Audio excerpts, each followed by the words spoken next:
하나님 말씀은 히브리서 12장 2절입니다. 주보에는 1절로 나와 있는데요. 2절 중에 한 부분만 함께 보겠습니다. 함께 읽겠습니다. 시작. 믿음의 주여 또 온전하게 하시는 이인 예수를 바라보자. 아멘.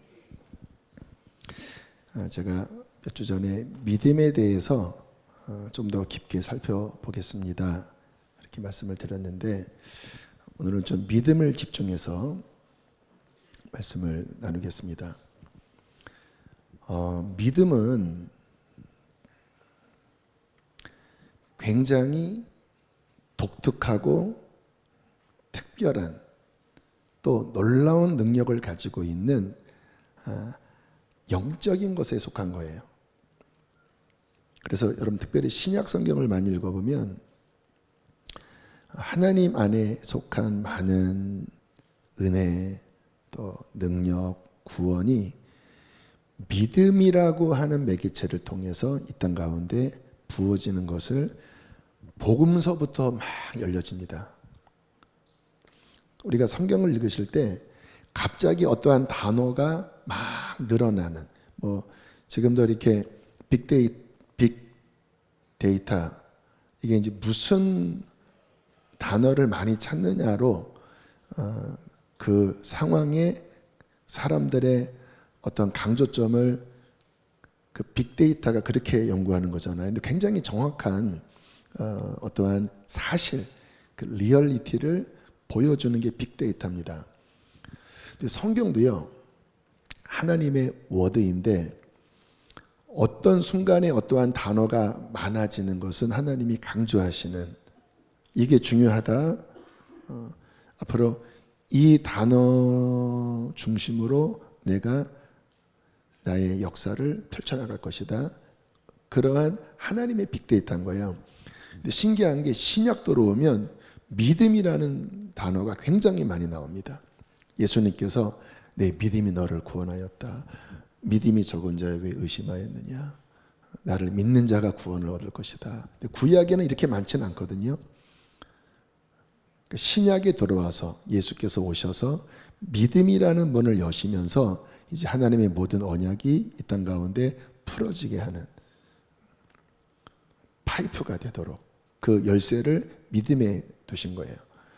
그래서 우리가 신앙생활을 하면서 이 믿음이라는 것이 무엇인지를 영적으로 잘 이해해야 합니다. 그냥 보편적으로 그냥 난 믿는 거야.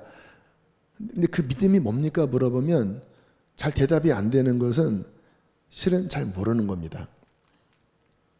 디모데 전서에 보면 이제 오늘도 교회에서 집사님 임명도 있고 권사님 임명도 있는데 성경에 집사님들 임명의 기준을 뭐라고 말씀하냐면 믿음의 비밀을 가진 자, 믿음이 무엇인지 그 영적인 의미를 알고 있는 자가 집사의 기준이다라는 말씀을 하고 있어요. 그 말은 뭐냐면 믿음이라는 것은 성경에서 성도들이 배워야 할 어떤 영적인 레슨 또는 하나님 안에 감추어진 비밀, 그 부분을 깨닫고 그 부분을 활용하는 자가 구원받은 자이고 또 주님을 위해서 일하는 자다라는 개념이죠. 특별히 베드로전서 1장 5절에 보면 이 믿음의 능력에 대해서 이렇게 말씀을 하시는데요. 함께 읽어보실까요? 시작.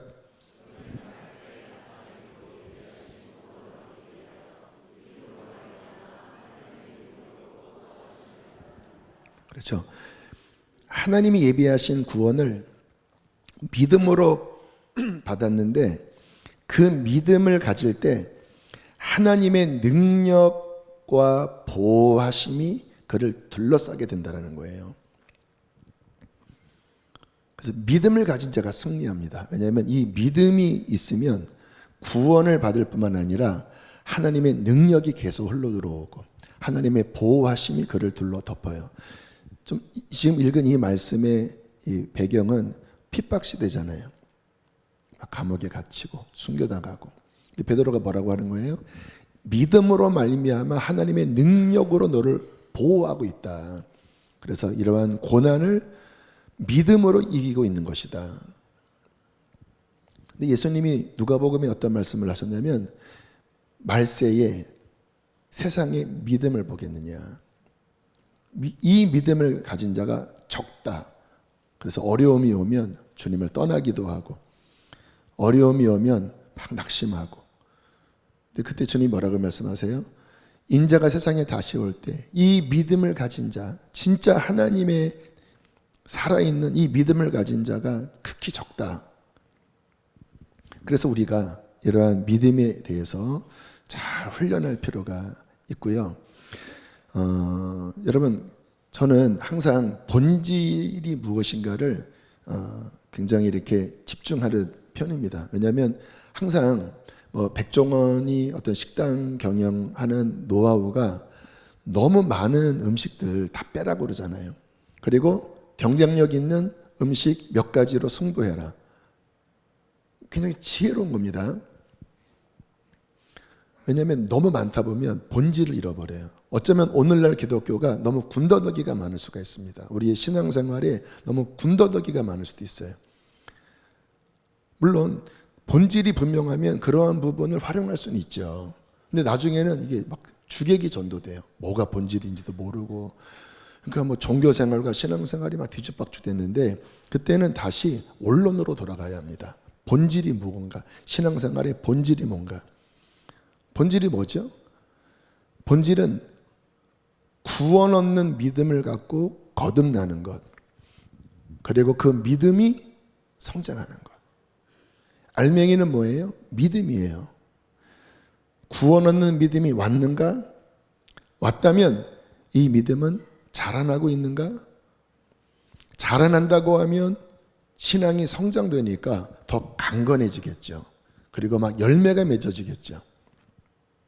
근데 이 본질에 대해서 우리가 집중하지 않으면 구원을 받지 않고 그냥 종교 생활을 하면서 진짜 막 이거는 뭐 긴가민가 내가 뭐 구원 받았나 안 받았나 종교 생활에 허덕일 수도 있고 또 구원은 받았지만 막상 이 믿음이 자라나는 것에 집중하지 않으면 또 막 이것저것 맡은 일은 많은데 정작 본질인 믿음으로 말미암아 행함이 나와야 되는데 믿음 자체는 성장하지 않은 채 막 봉사는 많이 하니까 나중에는 시험 들어요. 여기 그런 분들 계실 거예요. 봉사하는 게 잘못된 게 아닙니다. 오늘도 많은 임명을 할 겁니다. 그런데 믿음이 성장하면서 믿음의 힘으로 봉사가 나와야지. 정작 믿음은 성장을 안 해요. 성장을 못 해요. 어떻게 믿음이 성장하는지도 몰라요. 그리고 일만 맡아요. 그러면 안 하는 게 낫습니다. 하나님이 원하시는 게 아니에요. 본질은 무엇입니까? 믿음이 왔는가? 믿음이 왔다면 내 믿음은 자라나고 있는가? 그럼 믿음이 어떻게 와요? 어떻게 믿음이 자라나요? 오늘 본문이 그것을 말씀을 해주고 계십니다. 자, 히브리서 12장 2절을 개역 한글과 새 번역 우리 두 번역본으로 함께 갖고 왔는데요. 읽어보실까요? 시작.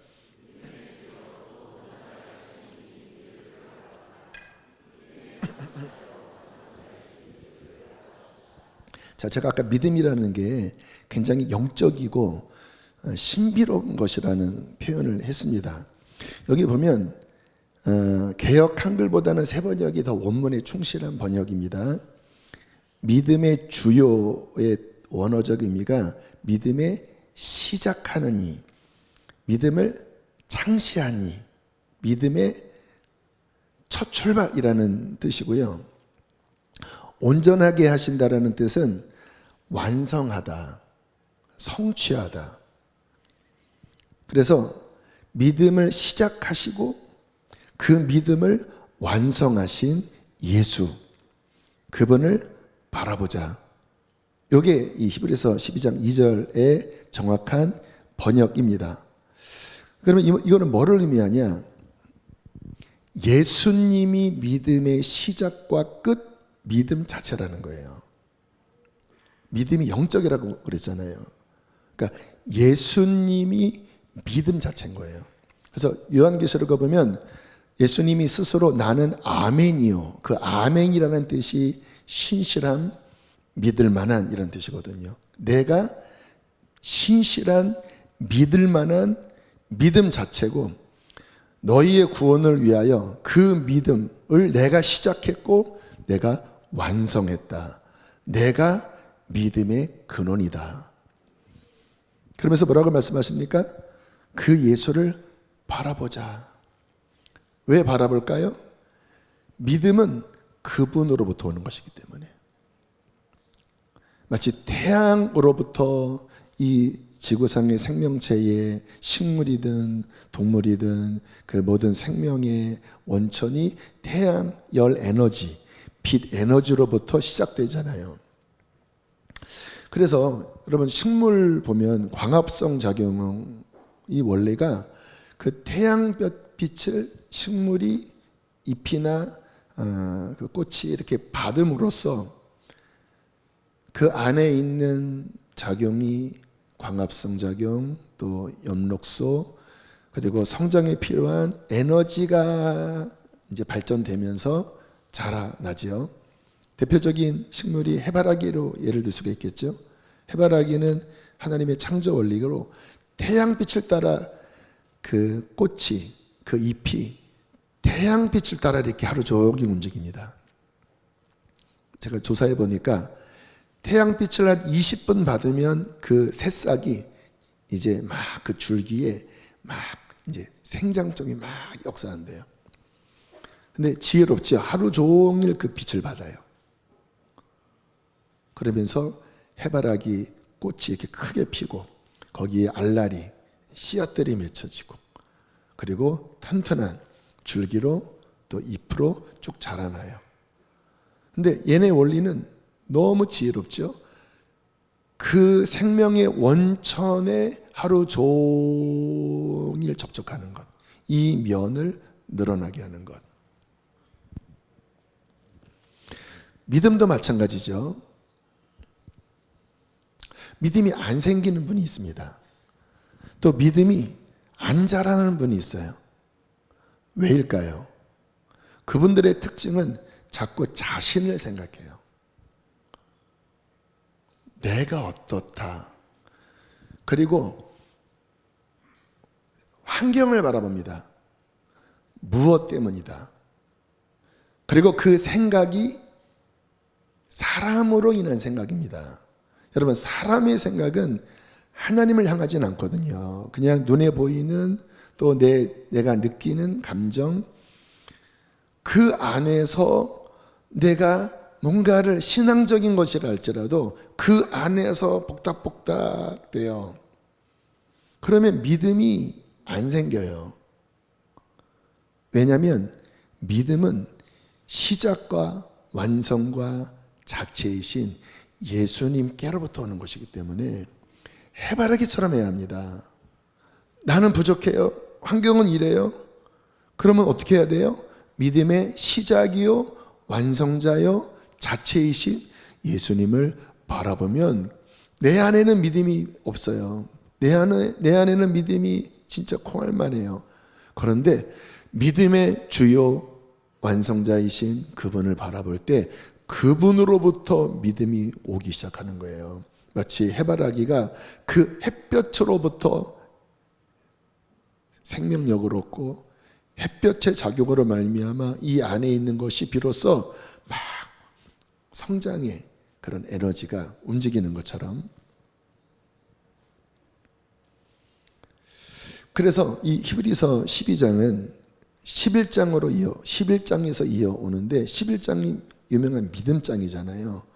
믿음이 없이는 하나님을 기쁘시게 하지 못하나니 하면서 많은 믿음의 선진들의 이야기를 하고 그 바통을 이어서 그 11장 끝에 보면 우리는 뒤로 물러가 멸망할 자가 아니라 오직 영혼의 구원함의 일을 믿음을 가진 자다. 그러니까 뒤로 물러나지 마라. 왜냐하면 그 당시 환경이 어려웠거든요.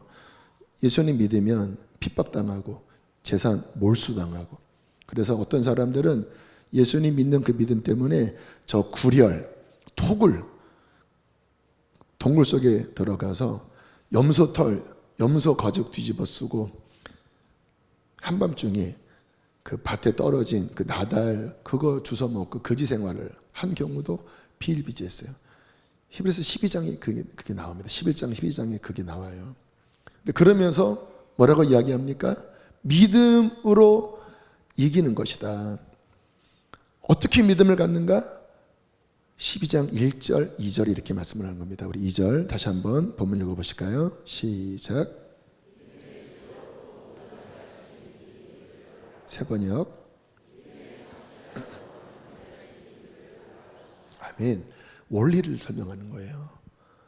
주님을 바라봐라. 환경 바라보면 낙심한다. 그래서 그 당시에 많은 사람들이 배교했거든요. 나 안 믿겠다고. 뭐 지금 조금만 어려워도 뭐 교회 안 나오는 분들이 지금 얼마나 천지입니까? 그 당시에는 100배는 더 힘들었거든요. 성경도 없던 시절이잖아요. 그러니까 막 사람들이 막 교회를 떠날 때 히브리서 기자가 그때 당시에 크리스천들을 위로도 하고 경고도 하면서 핵심 원리를 설명한 거예요. 믿음으로 승리하는데 믿음의 시작이요 완성자이신 그분을 바라볼 때 너희들은 믿음이 견고해 줄 수 있는 것이다. 그러므로 우리가 신앙생활을 하면서 이 원리를 잘 이해해야 합니다. 이것은 모든 상황 속에서 우리에게 굉장히 유용해요. 구원받지 못한 분들도 어떻게 믿음이 오는지에 대한 답이 이 안에 있고, 믿음을 가진 분들도 끊임없이 이 믿음을 꺾게 하는 막 시험들이 닥치잖아요. 또 성장이 안 되는 분들 많잖아요. 10년이 지났는데 믿음이 그 자리예요. 그냥 씨앗에서 조금 나오고 그 자리인 분들 답답하잖아요. 어떻게 이 믿음이 생장하는가? 생장점이 터져서 막 쭉쭉쭉 뻗어나가고 막 열매가 어떻게 맺어지는가? 믿음의 시작이요 완성자이신 예수를 바라보는 훈련을 해야 된다는 거예요. 어떤 분이 성경을 읽다가 본인이 죄인이라는 것을 깨달았습니다. 여러분, 성경의 기능 중에 하나가 의로 책망하는 것입니다. 그래서 죄를 깨닫게 해주는 거예요. 왜냐하면 성경에는 하나님의 법이 나오잖아요. 율법이기도 하고 또 여러 가지 훈계인데, 그래서 성경을 읽다가 죄를 깨닫는 것이 성경의 1차 목적입니다. 이분이 그 성경의 본래의 목적에 이제 반응을 보기 시작한 거예요. 갑자기 내가 죄인이라는 것이 깨달아지면서 이제 굉장한 영적 고뇌에 빠집니다. 본인이 곧 지옥에 갈 것과 같은, 하나님과 내가 어떻게 끊어져 있는지가 막 처절하게 느껴지면서 굉장히 긴 시간, 한 6개월 정도 진짜 뭐 얼굴이 다 검해질 정도의 깊은 고뇌 가운데 빠지는데 해결이 안 되는 거예요. 믿음이 안 오는 거예요. 믿음으로 구원을 받는 건데 믿음이 안 오는 거예요. 그래서 막 절망하고 있던 어느 날 다음의 성경 구절을 가지고 하는 설교를 듣게 되었습니다. 이사야 45장 22절 개역 한글로 함께 읽겠습니다. 시작.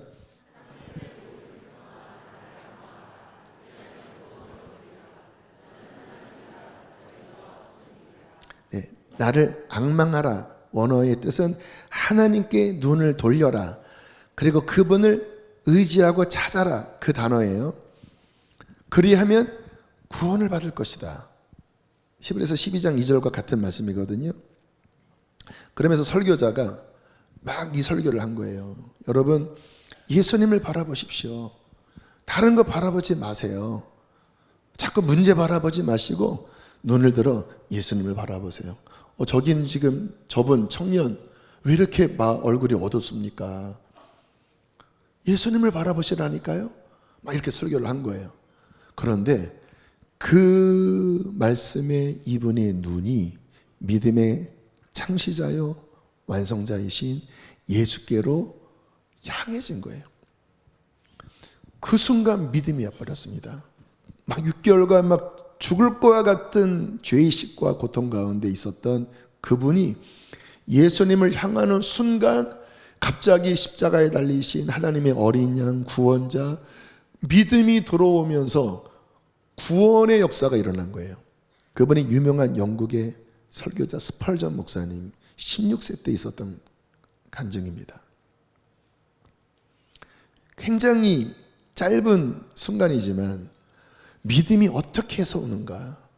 아까 율법이 또 성경이 우리의 죄를 드러내주는 게 1차 기능이라고 그랬잖아요. 그런데 거기서 끝나면 안 돼요. 그리고 두 번째, 이 율법은 성경은 우리를 어디로 끌어가냐면 그러므로 너희에게 예수가 필요하다. 예수는 구원자다. 예수가 오셨다. 그래서 구약은 율법이고 메시아에 대한 예언, 그리고 신약에 돌아와서 그 메시아가 와서 어떻게 구원을 이루셨는지, 그리고 그분을 어떻게 믿어야 되는지가 신약 전체의 내용이잖아요.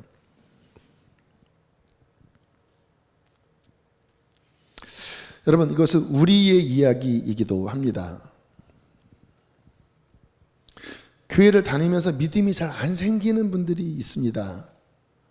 근데 그분의 이 마인드는, 그분의 생각의 어떤 흐름은 주님을 바라보는 믿음 바라기가 아니라 자꾸 뭔가 부정적이에요. 그리고 그 방향성이 어떤 나 자신이나 환경, 인간, 여기에 방향이 가 있습니다. 그러니까 믿음이 작동되지 않고 자꾸 혼, 이성, 나의 어떠한 부정적인 마인드, 이렇게 움직이니까 믿음이 가로막혀 있게 되는 것이죠.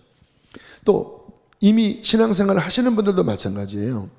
여러분, 신앙은 자라나야 되거든요. 마치 어린아이가 아직은 미약하지만 성장하면 힘이 강해지는 것처럼 처음에 있는 믿음은 씨앗처럼 작지만 계속 성장하면 믿음이 굵어지고 또 뿌리를 내리면, 그러면 어떠한 시험이 와도 그 믿음으로 이겨지게 되거든요.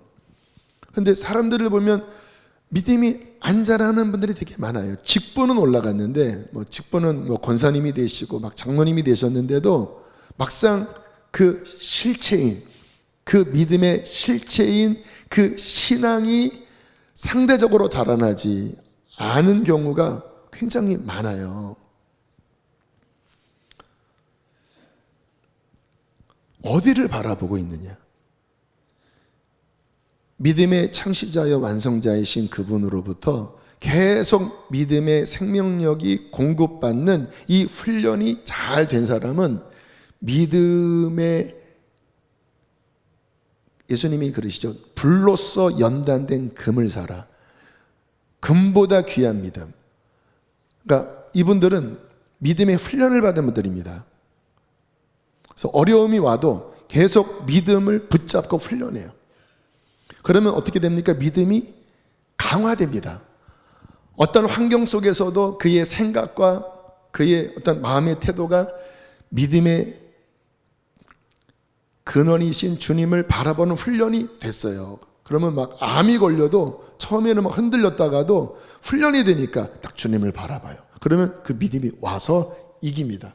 삶에 경제적인 어떤 어려움이 와요. 이 믿음이 훈련된 사람들은 주님 바라봐요. 그러면 주님으로부터 생명력이 와요. 그러면 돌파가 돼요. 이 사람이 누구냐고요? 불로써 연단된 금과 같은 믿음을 훈련한 사람들. 근데 말세의 믿음을 보겠느냐 했던 사람들은 온실 속에서 이렇게 믿는 것 같은데 막상 어려움이 오면 이성이 작동이 됩니다. 믿음이 작동돼야 되는데 혼이 작동돼요. 그러면 어떻게 해요? 혼은 눈에 보이는 것, 느끼는 감정, 자아의 소리. 그러면 그 소리는 믿음을 자라나게 하지 않거든요. 오히려 믿음을 꺾거든요. 그러니까 또 실망하고 낙심하고 인간적인 선택을 하고, 그러면 뒤로 물러나 멸망에 빠지는, 이 가운데도 지금 이 말씀을 통하여 성령께서 뭔가 지금 비추고 계신 겁니다. 너 왜 힘든지 아니? 왜 마음에 낙심이 찾아왔는지 아니? 왜 자꾸 뒤로 물러나려는 마음을 가진지 알아? 이것 때문이야. 저도 이와 같은 경험을 건축할 때 2번을 했는데요. 건축의 과정을 보면 시작부터 정말 기적이었습니다. 그리고 그 기적에는 믿음을 붙잡는 게 있었어요. 도무지 답이 안 나왔지만 하나님의 감동이라고 여겨졌고, 그리고 주님에 대한 믿음으로 이렇게 뚫으니까 막 다 뚫어지더라고요. 기적같이 뚫어지더라고요. 그래서 한 1년간 잘 왔습니다. 그런데 1년쯤 지났을 때 충격적인 어떠한 일이 벌어진 거예요. 근데 그 전에는 어려워도 믿음을 제가 계속 견고히 붙잡을 수 있었습니다.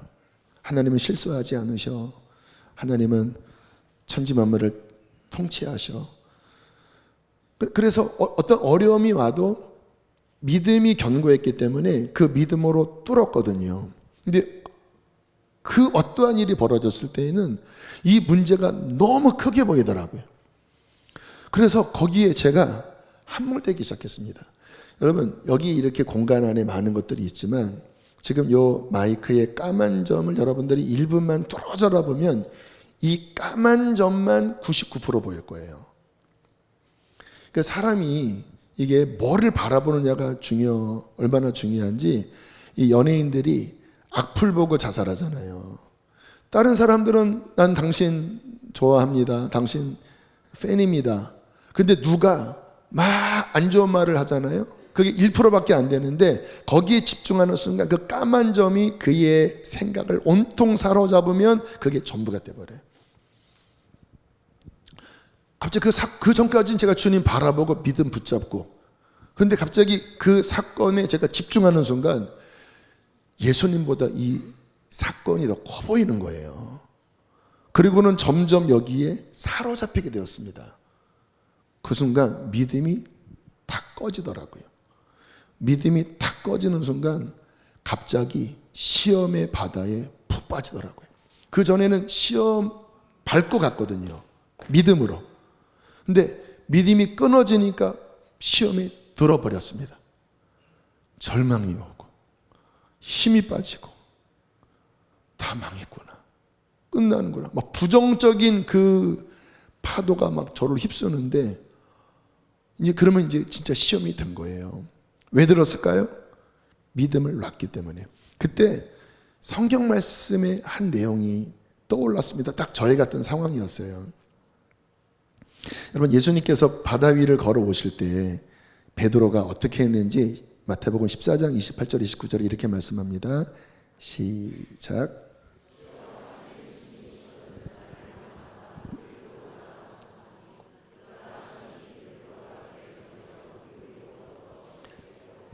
자, 이스라엘의 문화, 성경적인 워딩에 바다는 세상, 파도와 그 물결은 환란을 의미합니다. 예수님께서 갈릴리 바다 위 그 파도 위를 걸어오시는 것은 나는 세상을 통치하는 주권자다라고 하는 메시지였어요.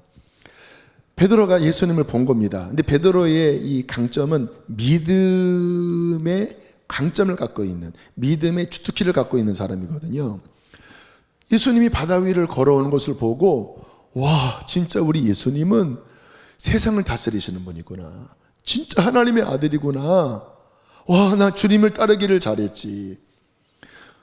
믿음의 창시자요 완성자이신 그분을 바라봤을 때 예수님에 대한 믿음이 더 고양됐습니다. 더 확장이 된 거예요. 어디까지 확장되냐?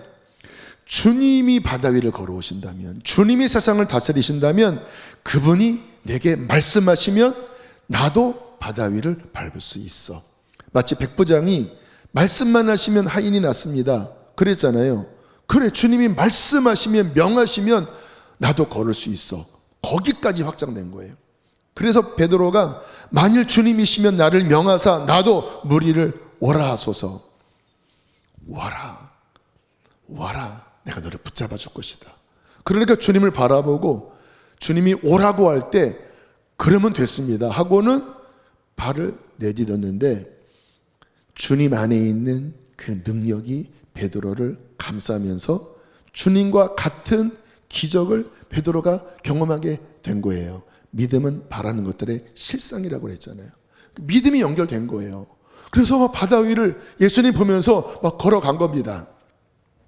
근데 갑자기 윙 하면서 바람이 불면서 파도가 넘실하는데, 그 순간 주지했던 시각이 파도와 바람으로 향한 거예요. 여러분, 베드로가 일평생 갈릴리 어부로 그 바다의 상황에 평생 잔뼈가 굵은 사람이잖아요. 그러니까 이 파도가 어떠한 위험이 있는지, 이 바람 소리가 어떠한 위협을 가하는지를 평생 어부하면서 그의 지각에, 그의 감각에 다 새겨져 있는 사람이잖아요.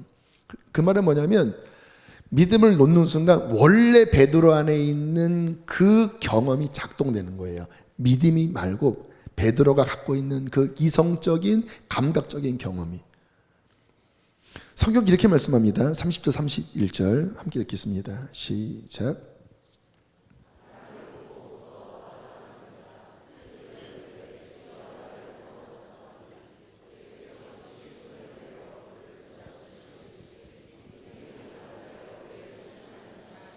참 신기하죠.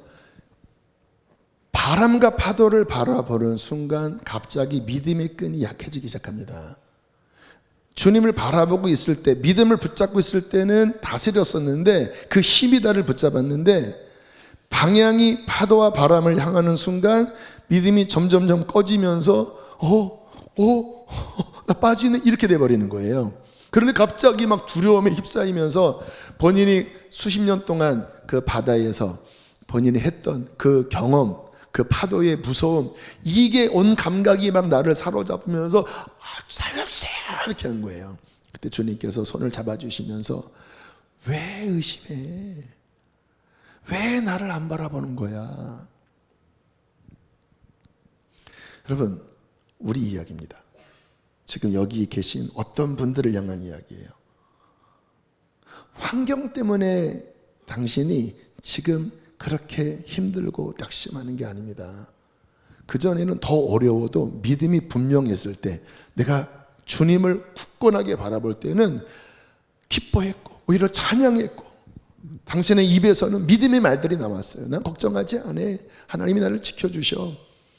그러면 주님께 연결된 그 믿음의 힘이 그 바다에 빠지는 게 아니라 그 위를 막 첩첩 막 걸은 거예요, 이렇게. 근데 어느 순간 환경을 바라보고 사람의 말을 듣고 거기에 내 감각을 내어 맡기고 그 말들이, 그 생각들이 나를 휘젓는 순간 믿음이 쪼로로로로로 가라앉으면서 점점 세상의 시험에 점점 빠져들어서 호족호족되고 있는 거예요. 제가 내 상황이구나. 지금 내가 주님으로부터 오는 생각이 아니라 지금 이 문제에 내가 함몰됐구나. 시험에 들었구나. 일단 힘이 없어져 버렸습니다. 그 주님 어떡합니까? 나 이러면 망합니다. 끝납니다. 진짜 다시 믿음을 회복하려고 며칠 동안 주님 부르짖고 다시 믿음을 막, 한 번 믿음이 끊어지면 다시 연결되는 게 또 굉장한 에너지가 들어가더라고요. 그러나 다시 주님을 붙잡아서 다시 파도 위로 올라오고 그리고 그 시간을 잘 통과했었던 경험 하나 있고요.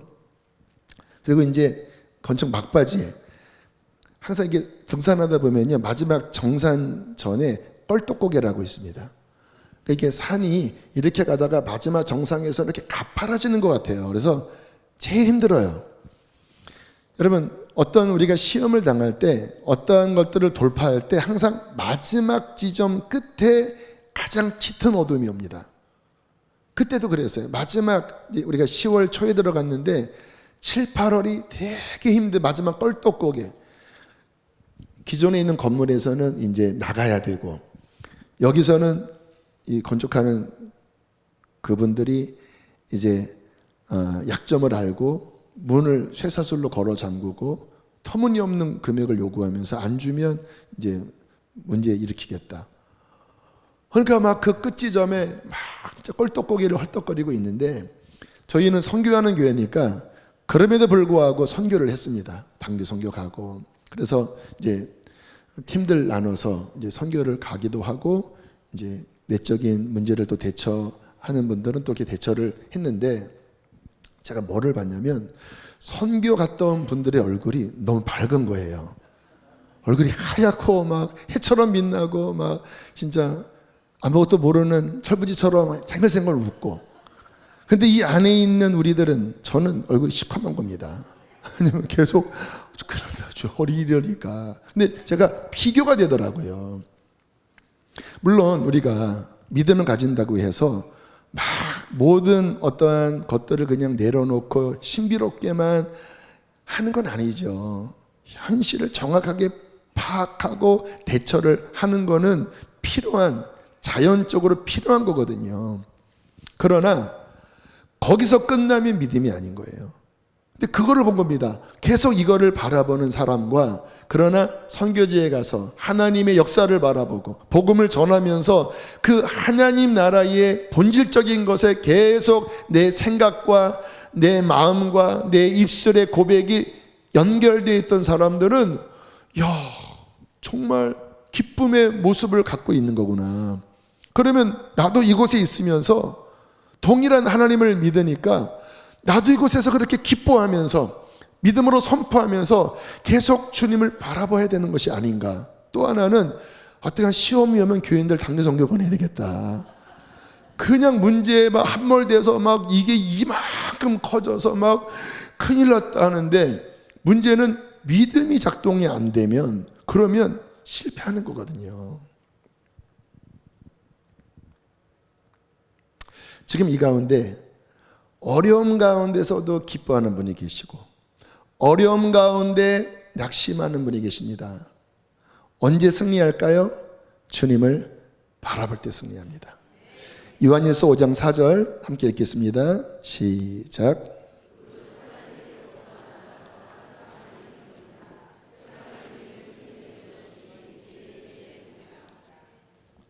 그러므로 지혜는 계속 내 생각과 마음이 믿음의 주요 온전하게 하신 이인 그분께 노출되도록 내 환경과 내 모든 시간들을 그렇게 주님과의 연결점에 계속 노출시키는 게 지혜입니다.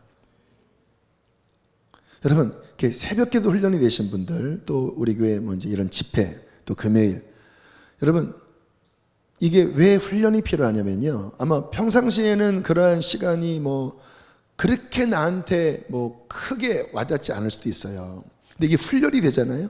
그러면 자연스럽게 그 시간에 내 몸이 따라갑니다. 그런 말이 있잖아요. 세포가 기억하게 하라. 그게 훈련이거든요. 그러면 어려움이 올 때 내 몸의 세포가 훈련이 됐기 때문에 그냥 그 자리에 가서 무릎을 꿇어요. 그 시간에 예배에 참여해요. 그러면 그 환경이 말씀이 선포되고, 지금처럼 그 시간에 찬양이, 주님을 바라보는 찬양이 선포되고, 입술로 막 고백하잖아요.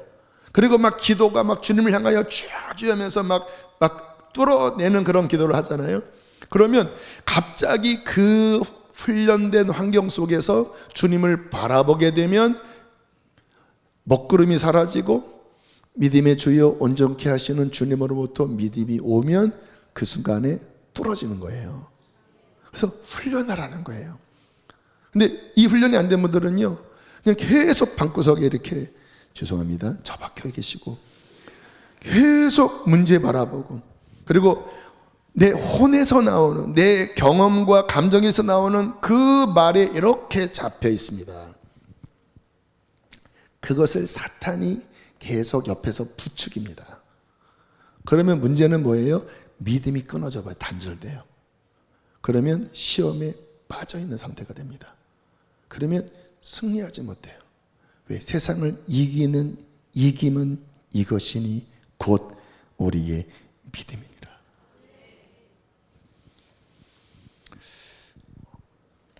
그러면 어떻게 주님을 바라보라는 것일까? 예수님이 안 보이잖아요. 물론 내 믿음의 눈을 들어 주님, 이것도 좋은 훈련인데 더 명료하게 주님을 바라보는 것이 이것이라고 성경은 말씀하시는데요. 로마서 10장 17절입니다.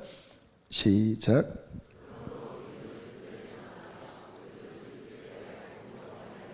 자, 믿음은 들음에서 나는데 어떤 말씀을 들어요? 그리스도의 말씀.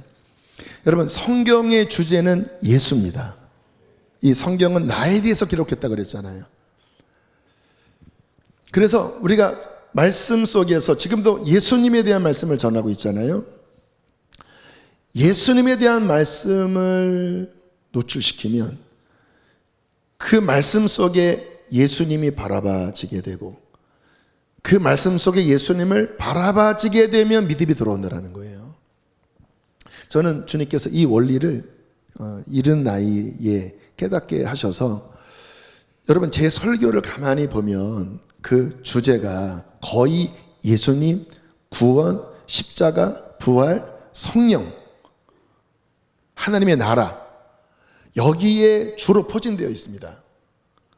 왜냐하면 이게 성경의 주제이기도 하고 또 이 말씀을 전할 때 가장 엑기스, 성경의 핵심인 예수, 그분을 향한 믿음, 이 부분이 드러나기 때문에 제가 성도님들의 영적 유익을 위해서 아무튼 막 믿음이 흔들리고 연약하고 막 시험 들고 하잖아요. 이렇게 해야 되니까. 근데 다른 뭐 지혜로운 말씀들 주제도 많이 있지만 그러나 엑기스, 가장 본질적인 이 부분이 선포될 때 가장 성도님들이 믿음이 활발하게 움직이고 힘을 얻는 것을 제가 알기 때문에 이 말씀에 대한 주제를 설교하기를 즐겨하고요. 찬양도 제가 찬양을 이렇게 뒷부분에 와서 섬길 때 이제 그 뒷부분 한 2, 30분을 막 끌어갈 때에 찬양의 주제가 거의 예수의 십자가와 부활과 생명과 성령입니다. 그러면 막 부러져요. 예수 이름 말하길 원하네 셋째 날 새벽. 그다음 가사가 뭐죠? 약속 이루신 부활의 주 유다의 사자 부활하셨네. 사망 권세 힘을 잃었네. 주 예수 다시 사셨네 하면요 막 그 순간에 예수님의 부활이 막 우리의 심령이 비춰지면서 또 본인이 선포하면서 갑자기 사망 권세를 탁 뚫고 성도님들이 막 찬양 가운데 일어나요. 할렐루야. 전에는 주님이 어떠한 그림도 그리게 하셨냐면 찬양 집회의 아예 주제를 예수 그리스도, 그래서 예수님이 이 땅에 오시기 전에 어떠한 영원한 분이셨는지, 어떻게 육신을 입고 오셨는지, 어떻게 사역하셨는지, 십자가, 부활, 승천, 영광, 아예 처음부터 끝까지 1시간 반, 2시간 이 주제로 찬양 콘티를 짜보자. 그리고 중간중간에 그 말씀을 선포하자. 제가 분목사 때부터 몇 번 이 주제로 예배를 들었는데요 너무 파워풀해요. 주제가 예수입니다. 예수. 그분의 생애, 그분의 부활, 그분의 영광 막 선포할 때요 진짜 막 이 힘이 그냥 그 예수 안에, 왜 예수님이 믿음의 창시자요 완성자요 근원이시고 그 안에 하나님의 권능, 생명 이게 들어있으니까 그 부분을 선포하고 내 입술로 고백할 때 쫙 연결되는 순간 그 능력이 우리의 심령을 일으키고 모든 어둠을 깨트리고 우리를 일으키시는 겁니다. 그래서 우리가 이와 같은 믿음을 고양시키는 훈련이 바로 예수님에 대한 말씀을 듣는 것, 지금처럼. 근데 들을 때 이 부분을 가미해야 되는데요. 히브리서 4장 2절 함께 읽겠습니다. 시작.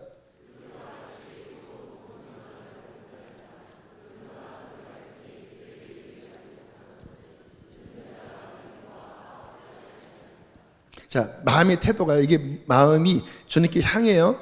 그리고 이제 말씀이 막 이렇게 선포되고 들려져요. 그때 이 안에서 문을 열어야 되는 게 뭐냐면 믿음을 화합하는, 뭐예요? 아멘, 예, 그러는 거예요. 물론 완전한 믿음은 그분으로부터 와야 합니다. 근데 여기서도 문을 열어줘야 돼요. 그게 뭐예요? 믿음을 화합하는 거예요. 여러분 복음서에 보면 주님께서 그 믿음의 주로 오셔서 이 땅에 많은 기적을 행하시는데 그 기적을 경험한 사람들의 특징을 보면, 혈병을 앓는 여인 보실까요? 12년 동안 모든 재산 허비하고 의원 다 찾아갔지만 몸만 망가졌거든요. 근데 예수님을 보는 순간 저분은 진짜야. 내가 저분 옷자락 끝에만 만져도 나는 나을 수 있어. 뭐예요? 본인 안에 믿음을 연 거예요. 그리고 기어가서 옷줄을 딱 잡는 순간 쑥 들어온 거예요. 주님께서 누가 나를 붙잡았냐? 사람들이 민 겁니다. 아니야. 능력이 흘러갔어. 전데요. 따라 평안히 가라. 내 믿음이 너를 구원하였다. 뭐예요? 스스로 연 거예요. 믿음을 화합한 거예요. 믿음을 결부시킨 거예요. 그런데 그때 나진 않았거든요. 근데 믿음을 결부시켜서 예수님을 붙잡는 순간 예수님 안에 있는 그 온전한 믿음의 능력이 흘러들어가서 혈루의 근원을 말라버리고 이 여인을 일으키신 것입니다. 그러므로 여러분, 주님을 바라보시고 예수에 대한 말씀에 내 지정의 영혼욕을 노출시키시되 믿음을 화합하면서 한번 노출시켜 보세요. 자, 실습 두 가지 하겠습니다. 하나는 말씀을 선포할 거고 끝난 다음에 찬양을 할 거예요. 자, 들어보세요. 예수님이 구원자이십니다. 구원은 건진다라는 거예요. 마태복음 1장 21절 시작.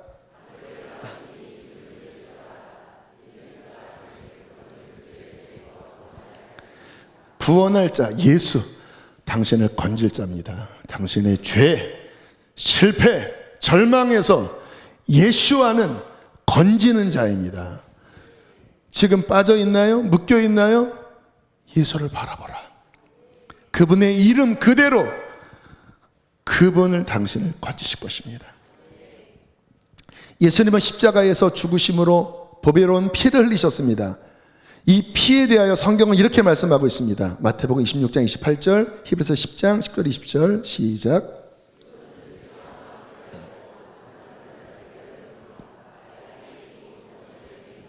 그러므로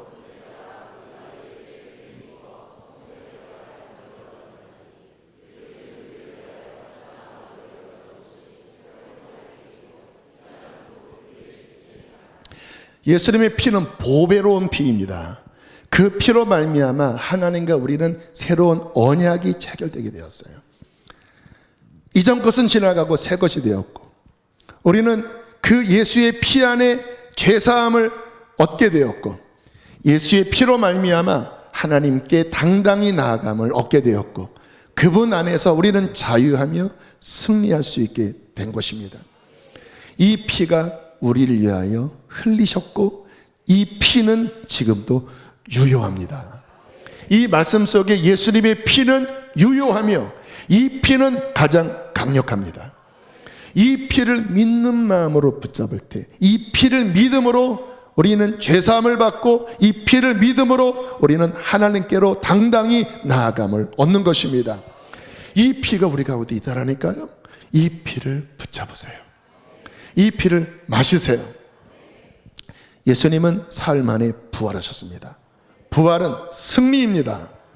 죄를 이기신 것뿐만 아니라 사탄의 권세를 이기신 것입니다. 부활로서 모든 저주를 끊으시고 그분은 영원한 승리자가 되어 우리 안에 거하시며 세상을 통치하십니다. 그러므로 몸이 아픈 분, 죽음을 두려워하는 분, 낙심해 있는 분, 부활의 주님을 바라보십시오. 승리 예수를 바라보십시오. 그분은 이기셨습니다. 할렐루야. 예수님은 만왕의 왕 만주의 주입니다. 그분은 역사를 통치하십니다. 지금은 나라가 어려워요. 그러나 이 나라를 다스리시는 분은 예수십니다. 그는 만주의 주이시기 때문에 북한이 여전히 저렇게 어려움 가운데 강포한 가운데 있지만 그러나 우리 주님은 통치하십니다. 당신의 인생에 여러 가지 시험과 환난이 있지만 기억하십시오. 예수가 당신의 주인이시며 예수님이 당신의 인생을 붙들고 계십니다. 물 가운데 지나도 불 가운데 지날지라도 승리하신 통치하신 예수가 당신의 인생을 붙잡고 있습니다. 담대하세요. 자, 예수님에 대한 말씀 짧지만 선포했습니다. 그분이 어떤 분이신지, 그분의 구원이 무엇인지, 십자가와 부활 안에 담긴 언약이 무엇인지, 그분이 어떻게 세상을 통치하시는지, 여러분 이 말씀을 열린 마음으로 들을 때 어떤 일이 일어나는지 아세요? 당신 안에 믿음이 자극을 받기 시작하는 거예요. 믿음은 들음에서 나며 들음은 그리스도의 말씀으로 말미암았느니라. 자, 이때 마음을 열고 아멘, 아멘, 맞습니다. 예수님은 그러한 분이십니다. 나도 예전에 그렇게 믿었었지요. 근데 이 믿음을 내가 흐릿하게 했네요. 주님, 이제는 믿습니다 하는 순간 믿음이 내 안에서 활력을 얻기 시작합니다. 믿음의 광합성 작용을 해요. 그러면요, 하나님의 능력과 보호와 생명이 그 믿음 안에 역사하면서 내 인생을, 내 삶을 이 세상의 바다 위로 딛게 하시는 거예요. 세상을 이기는 이김은 이것이니 곧 우리의 믿음이니라. 여러분, 저도 계속 훈련을 해요. 한 주간 아무튼 집회하고 되게 지쳐 있습니다. 지칠 법한 것 같아요. 하루 종일 수, 목, 금, 어제 토요일 그리고 오늘까지. 그러니까 이 속이 뭔가 이렇게 찐이 빠질 수밖에 없죠. 육체적으로 영적으로. 일부 때는 소리가 안 나는 거예요. 너무 지치기도 하고 막 여기 목감기도 있고 하다 보니까. 근데 제가 어떻게 했는지 아세요? 예수는 나의 힘이십니다. 예수님 바라보는 거예요. 주님, 당신이 오늘도 나를 붙잡으십니다. 당신이 나를 일으키십니다. 아멘, 아멘 하고 내 몸을 하나님의 뜻 가운데 밀어넣는 거예요. 그러면 그 믿음이 저를 일으키는 겁니다. 그렇게 남은 인생도 살아가는 거죠. 나의 의인은 믿음으로 산다고 했으니까. 그러니까 이게 훈련입니다. 훈련. 이 시간 이 말씀 앞에 내 믿음의 해바라기가 이렇게 세상과 감정과 환경과 사람의 말에 이렇게 꺾여져 있는 분들 다시 드세요. 믿음의 창시자요 온전하게 하시는 그분께 향하세요. 그리고 그분의 말씀을 들으세요. 그분의 말씀을 입으로 선포하세요. 그리고 붙잡으세요. 내 몸을 거기에 맡기세요. 그러면 시험에 빠지는 게 아니라 믿음으로 그 위를 걷게 될 것입니다. 그때 하나님은 영광을 받으실 것입니다. 축복합니다. 자, 두 번째 훈련은 찬양하겠습니다. 자, 나오셔서 자, 예수님에 대한 찬양, 짧지만 한 곡과 후렴을 할 텐데 이 찬양을 부르면서 예수님을 바라보세요.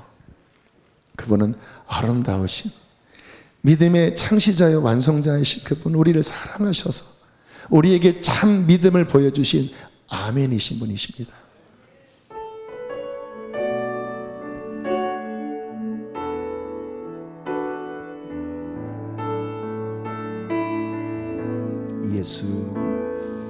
예수 아름다우신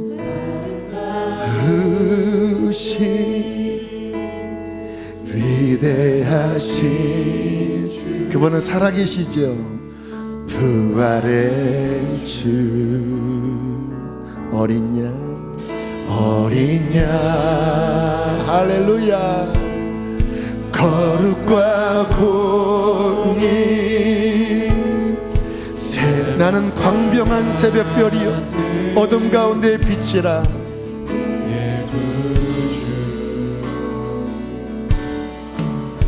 모든 하늘 찬양해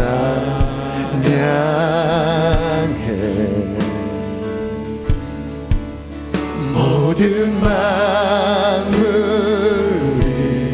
주 찬양해 아름답고 놀라우신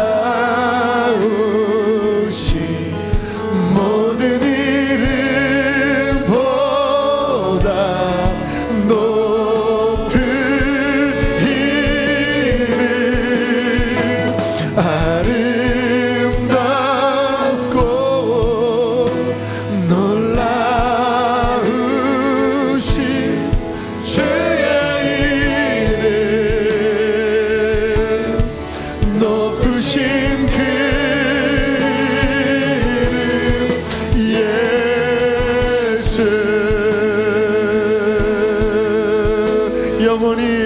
나는 주님을 찬양할 것입니다. 영원히 주 찬양, 주 사랑해요, 주 사랑해. 주님을 노래하라. 성도들아, 주님을 노래하라.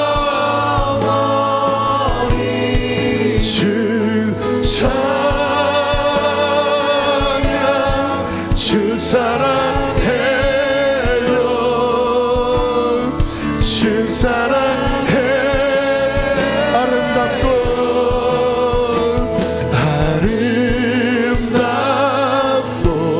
그분이 여러분을 사랑하셨습니다. 여러분을 여기까지 인도하셨습니다. 선한 목자이십니다. 그분을 바라보세요. 그분을 믿으세요. 그분을 붙잡으세요.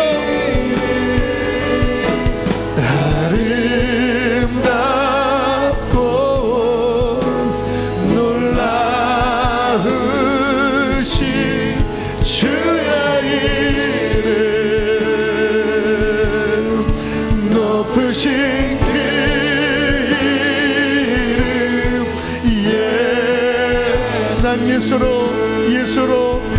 충만하네. 난 예수로 우리는 예수님과 연합했습니다. 예수로 충만하네.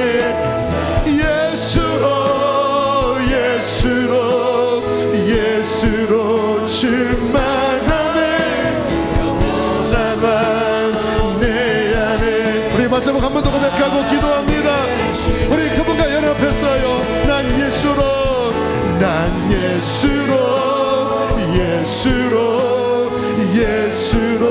세상 모든 풍파도 두렵지 않네. 난 예수로 충만하네. 영원한 왕. 우리 예수 주님을 세 번 부르시고, 주여 내가 주를 믿나이다, 나의 믿음을 돌아와 달라고 주여 세 번 부르시고 기도하시겠습니다. 주여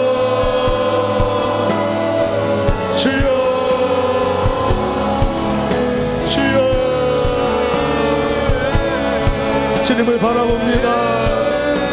나의 주님을 바라봅니다. 내가 주님을 믿습니다. 나의 주, 나의 하나님, 나의 왕, 나의 구원, 나의 생명, 나의 건강, 나의 전부. 예수, 나를 위해 죽으시고 부활하사 지금도 내 안에 살아계신 예수, 나의 예수, 나의 구원, 나의 전부. 일어날지어다. 너희 믿음이 깨어 일어날지어다. 낙심을 버리고 흔들리는 마음을 버리고 믿음 위에 굳건하게 서라. 나의 의인은 믿음으로 살리라. 나의 의인은 믿음으로 살리라. 난 예수로 충만하네. 난 예수로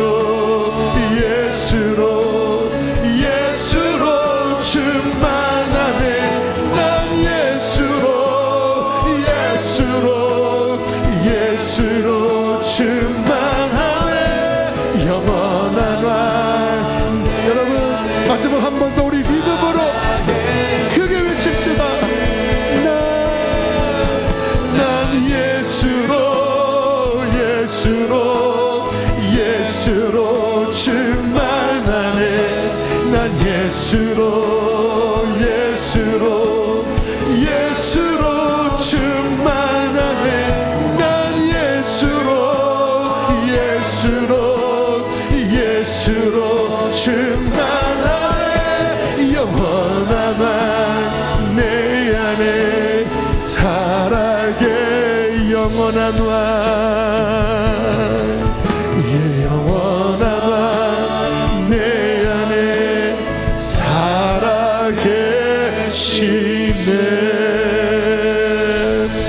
예수님의 이름으로 강건할지어다.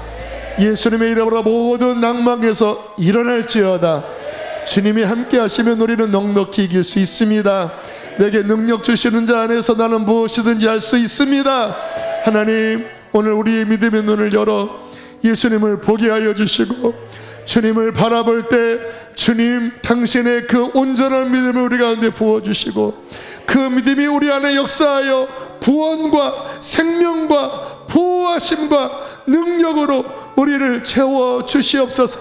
그리하여 주님과 함께 저 풍랑이는 바다 위를 걷게 하여 주시고, 어떠한 고난도 능히 이길 수 있도록 주님 믿음의 아들 딸이 되어지게 하여 주십시오. 인자가 세상에 올 때 세상의 믿음을 보겠느냐 한탄하신 주님, 우리는 그 한탄의 대상이 되지 않게 하여 주시고, 오직 세상을 이길 믿음으로 이 마지막 때를 승리하게 하여 주시옵소서.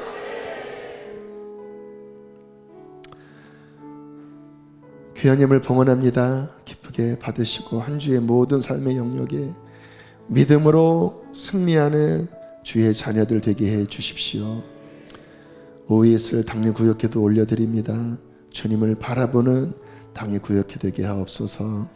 이제는 우리를 죄에서 건지신 예수 그리스도의 구원의 은혜와 아들을 주신 하나님의 사랑과 우리 안에 내주하시는 성령님의 교통하심이 믿음 안에 서 있는 당신의 자녀들 위해 함께 하시기를 축원하옵나이다. 아멘.